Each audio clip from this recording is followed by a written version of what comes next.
Assalamualaikum warahmatullahi wabarakatuh.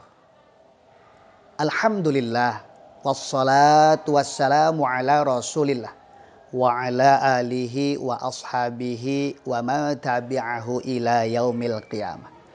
Ikhwan fillah dimanapun berada rahimakumullah. Pada kesempatan kali ini Al-Fakir coba akan membahas mengenai masalah perbedaan antara Al-Quran dan hadis qudsi dan hadis nabawi. Apa sih perbedaan Al-Quran dengan hadis qudsi dengan hadis nabawi? Nah, itu penjelasannya akan kita temukan dalam kitab Tanwirul Qulub karangan Syekh Muhammad Amin Al-Qurdi Al-Irbili Asy-Syafi'i, ulama yang wafat pada malam Minggu 12 Rabiul Awal tahun 1332. Kebetulan kita punya kitabnya dua. Yang satu yaitu tepatnya halaman 551, 7 baris dari atas. Dan yang satu lagi yaitu tepatnya halaman 550, 3 baris dari bawah. A'udzubillahi minasyaitonir rajim. Bismillahirrahmanirrahim. Tambihun. Al-farqu bainal haditsil qudsiyyi wal Qur'an wal haditsin nabawiyyi. Annal Qur'ana unzila 'alan nabi sallallahu alaihi wasallam bil lafzi wal ma'na li ta'abbudi bi tilawatihi wa ijazul khalqi 'anil ityani bimithli aqsari suratin minhu. Jadi ada kalimah suratin, ada suwarin.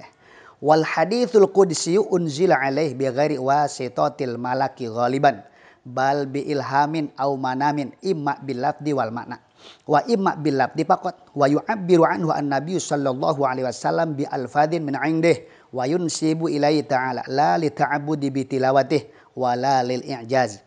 Wal hadithun nabawi uhiya ilaih ma'nahu faqat wa yu'abbiru anhu bi alfadhin min 'indih wa la yunsibu ilaihi ta'ala. Wa asyraful qul Al-Quran, thumma al-hadith al-qudsi. Ikhwan fillah yang dirahmati oleh Allah subhanahu wa ta'ala.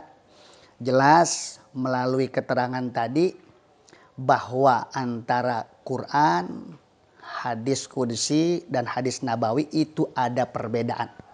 Apa sih yang membedakan antara Quran dengan hadis qudsi dan hadis nabawi? Kalau Quran, kalau Al-Quran, pertama itu diturunkan oleh Allah kepada Nabi Muhammad SAW melalui malak Jibril.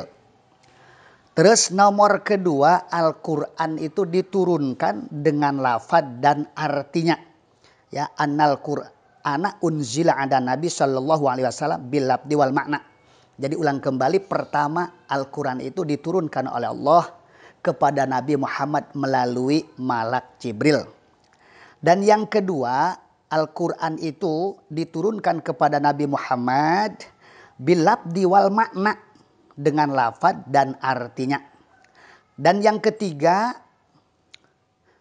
li ta'abbudi bi tilawatih.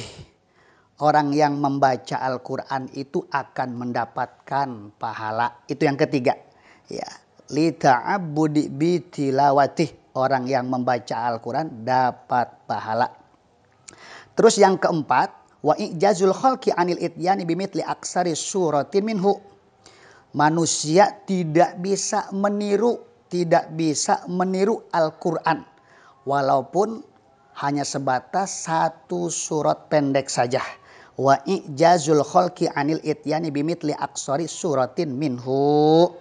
Itu ya, penjelasan mengenai masalah Al-Quran. Adapun hadis qudsi, wal hadithul qudsi unzila alaih bi ghairi wasitatil malaki ghaliban. Jadi yang dinamakan hadis qudsi itu wahyu yang diterima oleh Rasulullah sallallahu alaihi wasallam tetapi tidak melalui perantara malak Jibril, ya. Bal bi ilhamin au manamin. Ya, kalau hadis qudsi itu melalui ilham ataupun melalui mimpi.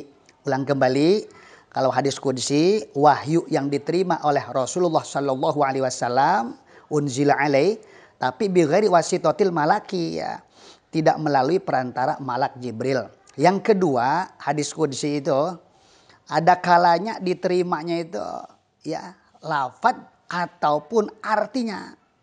Ya, imma bilabdi wal makna, imma bilabdi wal makna. Wa imma bilabdi pakot, ada kalanya cuman hanya sebatas lafadnya saja.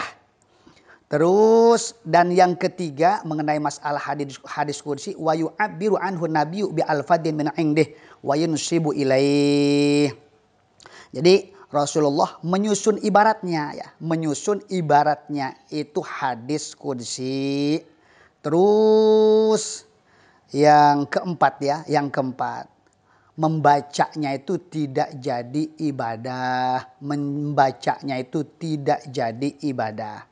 Adapun hadis nabawi pertama yaitu sesuatu yang diwahyukan kepada Nabi, yang kedua disusun ibaratnya oleh Nabi, dan yang ketiga tidak dinisbatkan ke Allah, tidak dinisbatkan ke Allah, ya. Jadi diulang kembali supaya jelas, kalau Al-Quran pertama diturunkan kepada Nabi Muhammad SAW melalui malak Jibril. Kedua, Al-Quran diturunkan dengan lafaz dan artinya. Ketiga, membacanya itu dapat pahala. Dan yang keempat, manusia tidak dapat meniru menyusun seperti Al-Quran walaupun hanya sebatas surat pendek. Adapun hadis qudsi yaitu pertama wahyu yang diterima oleh Rasulullah Shallallahu Alaihi Wasallam, tetapi tidak melalui malak Jibril, ya, melalui mimpi ataupun melalui ilham. Yang kedua, hadis qudsi ada kalanya diterima lafad dan artinya, ada kalanya yaitu lafadnya saja. Yang ketiga, kemudian Rasulullah yang menyusun ibaratnya. Yang keempat, dinisbatkan ke Allah. Dan yang kelima, hadis qudsi membacanya itu tidak menjadi ibadah. Adapun hadis nabawi, satu, sesuatu yang diwahyukan kepada Nabi. Yang kedua, disusun ibaratnya oleh Nabi. Dan yang ketiga, tidak dinisbatkan kepada Allah. Itulah sekelumit perbedaan antara Al-Quran, hadis qudsi, dan hadis nabawi. Mudah-mudahan walaupun sepintas dapat dimengerti, dapat dipahami. Kurang lebihnya mohon maaf. Khudh ma sofa wa da' ma kadar. Wabillahi taufiq wal hidayah. Assalamualaikum warahmatullahi wabarakatuh.